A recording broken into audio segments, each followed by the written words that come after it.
Welcome to the Locked On Titans podcast. I am your host, Tyler Rowland. Titans fans, it's crossover Thursday, and David Harrison of Locked On Commanders will be joining the show to break down the biggest story for the Commanders, the big matchups to watch in this game, and give his prediction. I'm also going to be talking about the biggest story with the Titans, breaking down the key matchups to watch in this game. There's some excellent information in there, and then I'll round things out with my game and score prediction as well. It's another crossover Thursday on today's edition of the Locked On Titans podcast.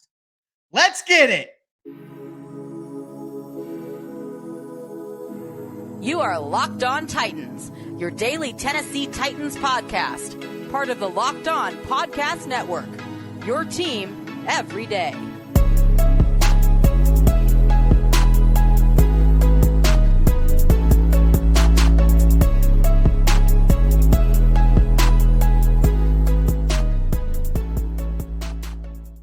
What's up, Commanders fans? What's up, Titans fans? Welcome to this crossover Thursday episode of the Locked On Commanders and Locked On Titans podcast.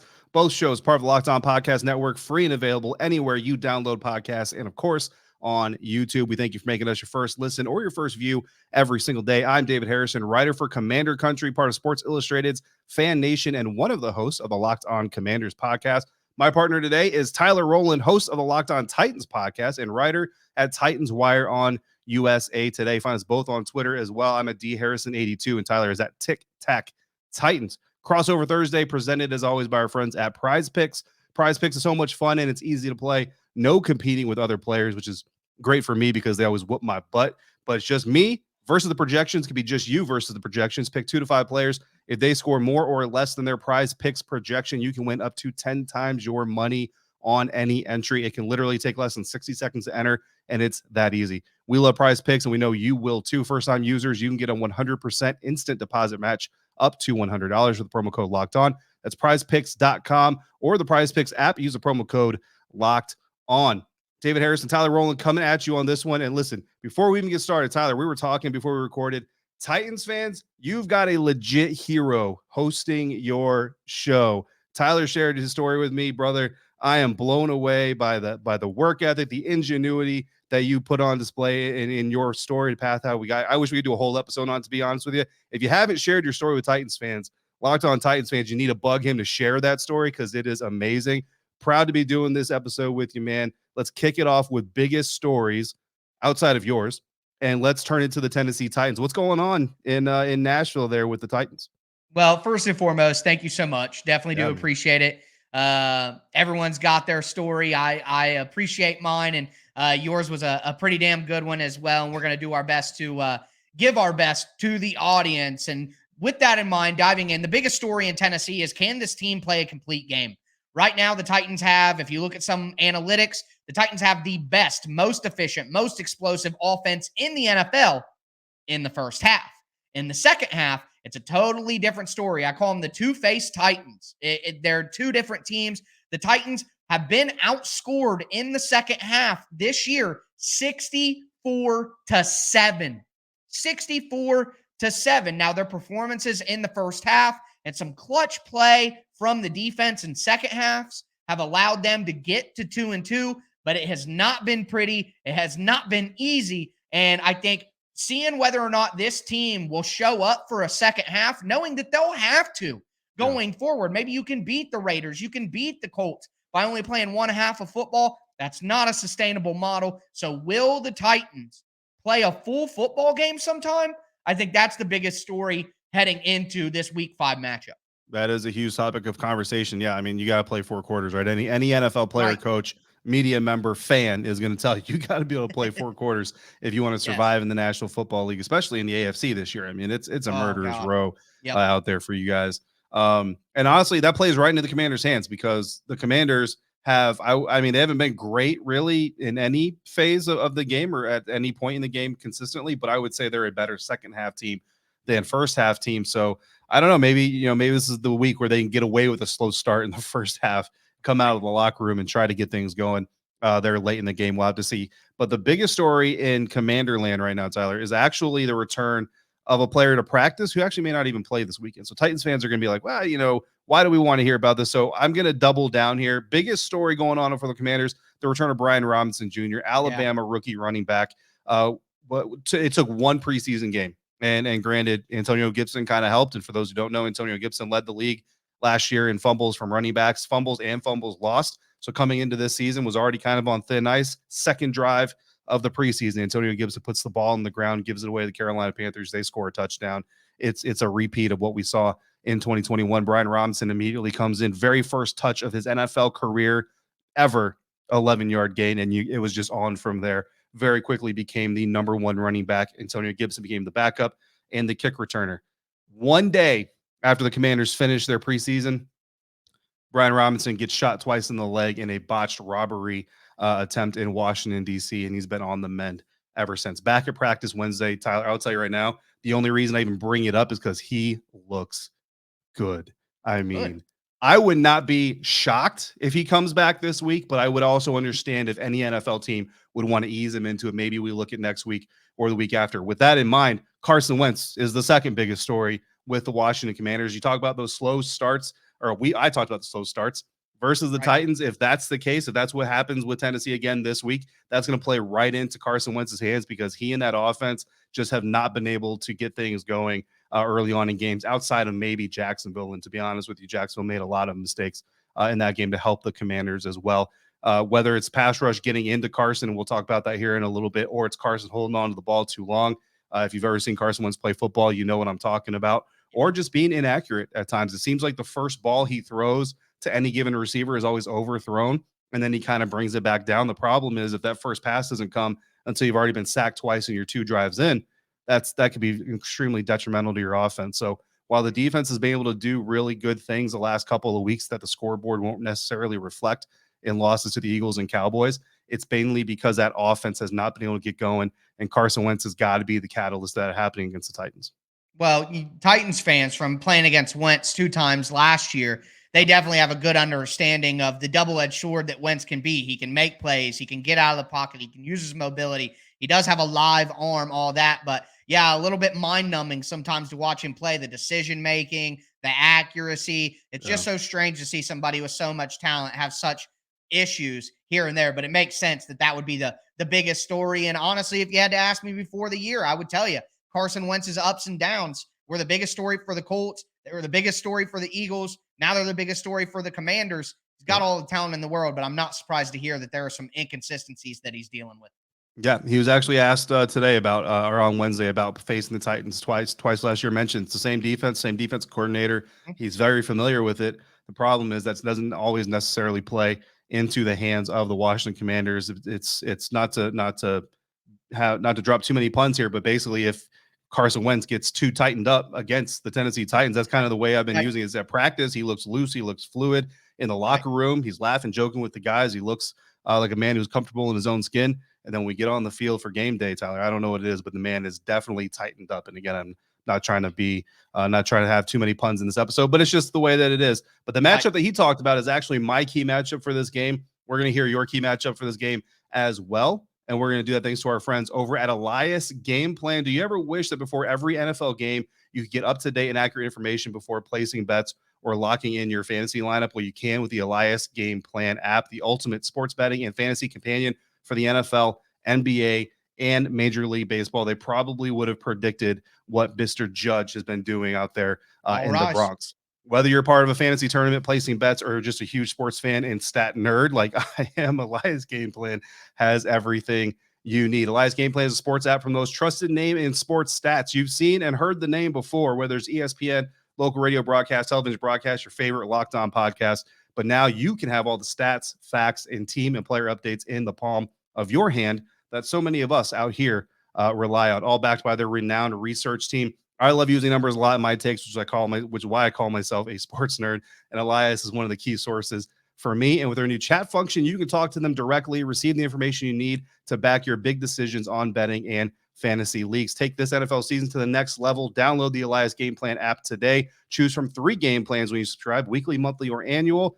But you can get 25% off your first month when you choose the monthly subscription just by using the promo code LOCKEDONNFL25. Find the Elias Game Plan sports betting app in the App Store or the Play Store today and use promo code Locked On NFL25 to get 25% off your first month when you choose that monthly subscription.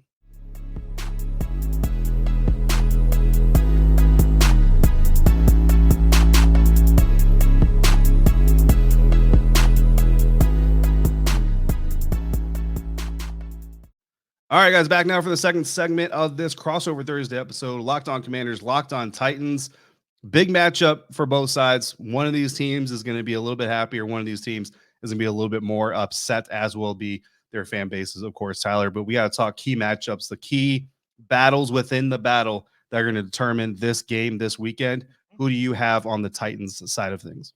Well, I think when you look at this game, and it's not just, one of the matchups I'm watching, I truly do believe that this matchup that I'm going to go over will determine the game. Like, whoever wins this will win the game. And it's the Commanders' offensive line against the Titans' defensive line. Yeah. The Commanders have allowed the most sacks in the NFL, as I'm sure your audience knows, with 17. The Titans have 10 sacks on the year, which is like 12th in the NFL. The Titans' best asset on defense is their defensive line. Throughout last year, throughout the beginning of this year, the Titans get on people, and it allows them to create turnovers. And especially in those games against Carson Wentz last year, the Titans put pressure on Wentz. He got a little happy feet. He got a little worried, and he made some mistakes and gave some turnovers to the Titans, and it allowed them to win both those games.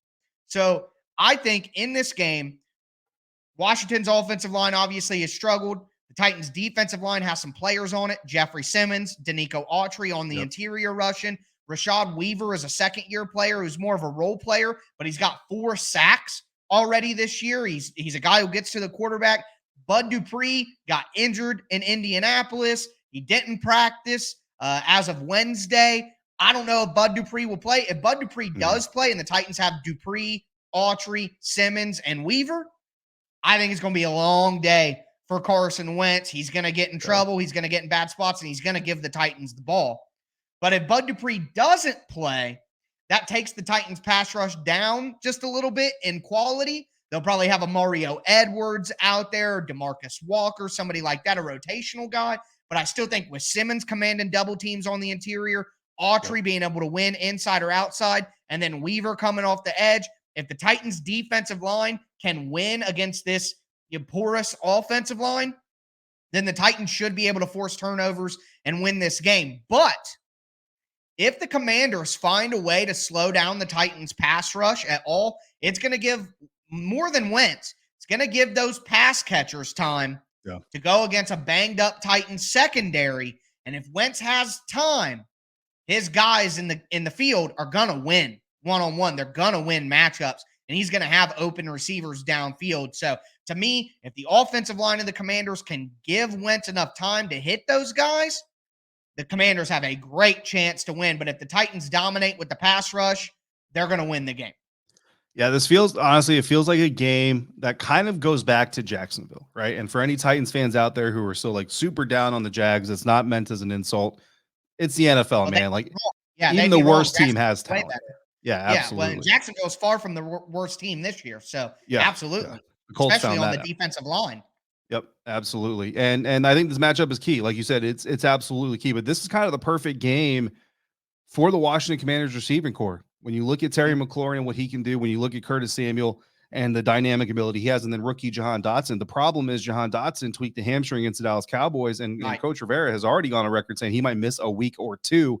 Did not practice Wednesday. We didn't even see him out there, like on the side field riding a speed bike or anything like. So that's very concerning. Honestly, at this point, I'm not expecting Jahan Dotson to be on the field, which only plays into the Titans' hands. Now, Curtis Samuel also missed practice, but he was ill, which is not good news in general. Hope you feel better, Curtis, but it's good news from an injury standpoint because it means he should, be okay for Sunday. But, that's going to be the key there. The Washington Commanders are on their third center right now. Like that, they just started their third different starting center against the Dallas Cowboys. So if they have to start another one, it's going to be their fourth.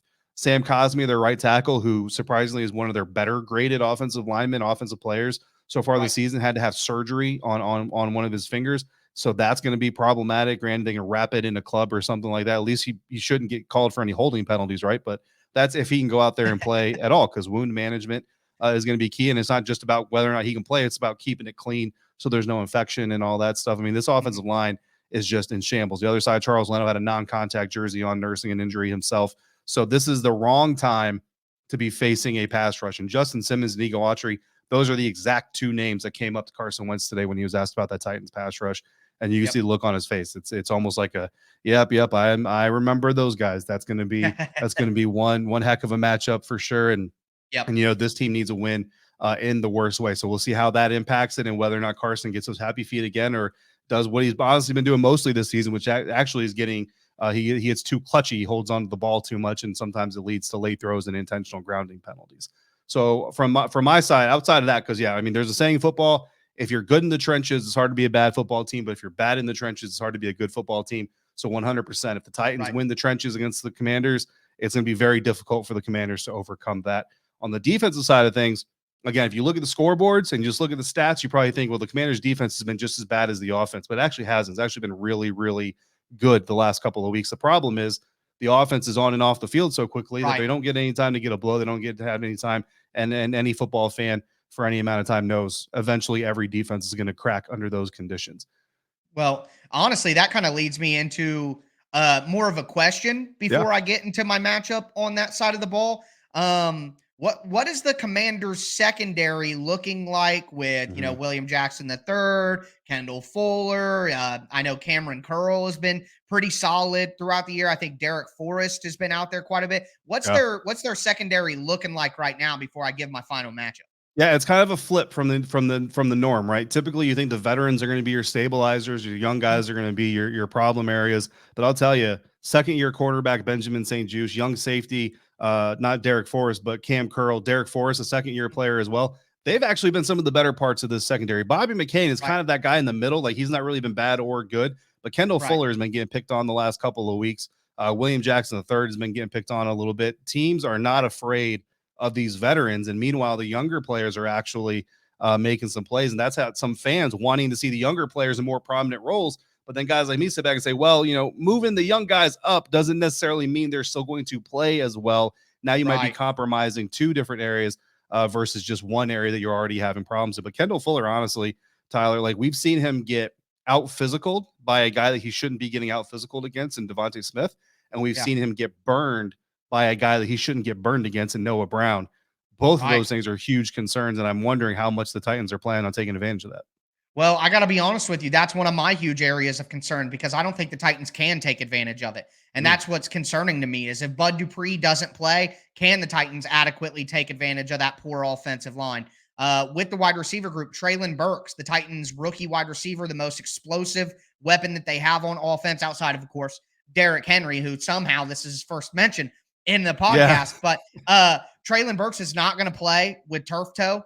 They haven't ruled him out of the game yet. They just said he didn't practice, but based on my intel from Dr. David Chow at Pro Football Doc on Twitter, not expecting Treylon Burks to play in this game. And that means you have Robert Woods, who's a 30-year-old wide receiver off of an ACL, who's been solid, but he's not an explosive guy by any means. Outside of that, you got Cody Hollister, who should barely be on a practice squad.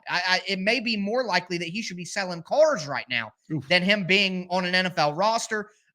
Nick Westbrook-Akina, who's an undrafted free agent from 2020 from Indiana, who is a solid player, but he's more of like a fourth or fifth wide receiver on your depth chart. They have Kyle Phillips.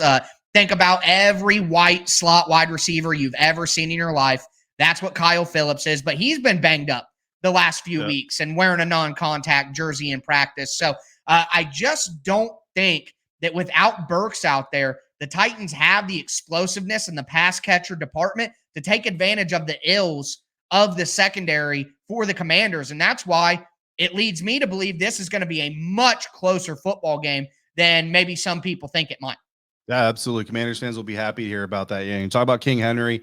Trust me, Derrick Henry may not have gotten mentioned in the first 15 minutes of this episode, but he was mentioned the first 15 minutes of practice today. Derrick Henry is definitely a guy the Commanders are aware of. Washington currently has the 16th ranked run defense, which isn't terrible, but not great, right in the middle. But Derrick Henry could change that in a heartbeat. I think Cole Holcomb and Jamin Davis, the two linebackers, are going to play a huge role in whether or not Derrick Henry is pulling off 100+ yards or grinding it out for 70 to 80 yards. So they're definitely gearing up to face off against King Henry. And as you all gear up for the fall, you're going to need the right people on your team to help your small business fire on all cylinders. LinkedIn Jobs is here to make it easier to find the people you want to talk to faster and for free. Create a free job post in minutes on LinkedIn Jobs to reach your network and beyond to the world's largest professional network of over 810 million talented people. Then add your job and the purple hashtag hiring frame to your LinkedIn profile to spread the word that you're hiring so your network can help you find the right people to hire. Simple tools like screening questions make it easy to focus on candidates with just the right skills and experience so you can quickly prioritize who you'd like to interview and hire. It's why small businesses rate LinkedIn Jobs #1 in delivering quality hires versus leading competitors.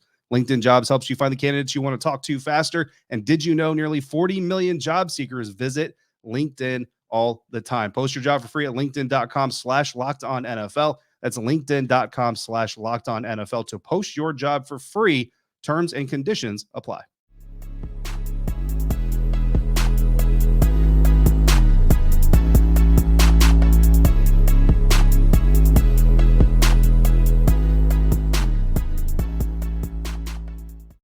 Final segment on this Crossover Thursday episode, previewing the weekend's matchup, the Washington Commanders hosting the Tennessee Titans. We've talked biggest storylines. We've talked matchups. Tyler, now we got to get to our predictions. And of course, Washington is at home. Traditionally, home teams are spotted about a field goal, right, before you even get into the matchup, which of course means that the Titans are favored by 2.5 points, which I take to mean the Titans are actually favored by 5.5 points. So basically a touchdown, maybe not an extra point, but a touchdown. But what do you have? You mentioned that you think this game's going to be tighter than maybe some people think. Where do you have this one landing? Really what got me was I just saw a prediction list and everyone is picking the Titans. I just don't think that makes sense. I don't think, again, styles make fights is the classic phrase. And I think with Bud Dupree being out, and it's not that I think Bud Dupree is so awesome. I am pretty much anti Bud Dupree, to be honest with you. He's a waste of $20 million cap hit. He was the fourth best rusher in Pittsburgh, and the Titans paid him like he was the best. He was the fourth best rusher for the Titans last year when he barely got out on the field. He's barely been out on the field this year. Again, just a disaster signing for the Titans. But the reality is he is an NFL average level starter. That's not worth $20 million or $18 million, but it's still valuable out on a football field. Right. So the comparison is if they don't have Bud Dupree out there, now you're talking about DeMarcus Walker. Now you're talking about Mario Edwards, guys who are low end of the roster, practice squad, right in that range of guys. So although I'm not high on Bud Dupree, just having a quality, average NFL starting edge rusher out there with Rashad Weaver, Jeffrey Simmons, Danico Autry, that is that's a big factor. It can be a deciding factor for whether the rush can be impactful or not. With Bud Dupree not practicing, my expectation is that he doesn't play. That means that the Titans can't truly take advantage of the offensive line for the Commanders like they would want to. On the other side, if they don't do that, then the wide receivers for the Commanders have a decided advantage against the banged up secondary of the Tennessee Titans, which starting safety Amani Hooker dealing with a concussion. He was limited at practice. Will he play? Who knows? The Titans have been using a bunch of different guys at linebacker, which makes them susceptible over the middle of the field. The Colts tight ends killed the Titans last week, and Logan Thomas is a very solid player. So I think where the Titans could take advantage of the weaknesses of the Commanders, they may not, and like the secondary, the Titans don't have a good wide receiver group. So the secondary is a weakness. The offensive line is a weakness. I don't know if the Titans can take advantage of either of those properly. And with the Titans being a good first half team and the Commanders being a good second half team, to me, that's the coaching staff. Titans are good at game planning early for what they've saw on tape. The Commanders are good at adjusting to what they see in the game. It's the opposite for either coaching staff on the offensive side of the ball. So I think there's a chance, a great chance, that the Titans do get up early, but then Washington has enough to come back at the end. I'm going 24-23 Titans. Okay. But I think this game's going to be incredibly close, and I would not be shocked at all if the Commanders won by like 10. Like, I think this is either a close Tennessee Titans win or a Commanders double-digit win, because the Titans can't do the things that beat the Commanders, and the Commanders things that they do well can beat the Titans. So I think it's either a close Titans win or a Commanders double-digit win. You're basically saying the same thing I said about this Commanders team when they were going up against the Eagles. It turned out to be a double-digit Eagles win. Well, the Eagles are a lot better than the Titans, and not only are they a lot better as a team, they stole the Titans MVP away from them in a terrible trade. So I agree with your philosophy, but luckily for Commanders fans, the Titans are not the Eagles. Absolutely. So I will say this, though. I just want to be clear. I didn't say the Commanders are a good second half team. They're better than as bad as they have been in the first half. Right. And even that could be subjective depending on the week that you're talking about. So yeah, the Commanders have a lot of problems, but it does sound like what you're saying. Like the Titans it sounds like basically everywhere that you would want to exploit the Commanders' weaknesses, the Titans may not actually be able to take advantage of that. And of course, if that happens, it does obviously play right into the Commanders' hands, plus the fact that they're at home. Not sure how well Titans fans travel. I know Eagles fans filled up pretty much half the stadium a couple of weeks ago. So that's not going to be the case. Titans fans travel okay, like in the primetime game against Los Angeles last year. Ton of Titans fans, but I think with the Washington fan base, it should be a Washington crowd for sure. All right, we'll see, and we'll see how much of a crowd. The fan base quickly losing their patience. But I like everything you're saying, Tyler, and I gotta say, like I've kind of been saying that one of the most frustrating things about this Washington Commanders team being 1-3 after the first quarter of the season is the fact that they have the talent and they have the ability, they have the players. Even going with their third starting center, and even with some of the offensive line issues you can see that there is the potential and the ability to take some of these losses and turn them into wins. And the problem is we said the same thing in 2021. So this is, again, we're just kind of on repeat right now, waiting for a new song to start playing. When these games get really tight like this, I try to give the Washington coaches the benefit of the doubt just because I see the work they're putting in. I see the work the players are putting in, and you want to believe in what you see with your own two eyes. So the Titans 2.5-point favorites.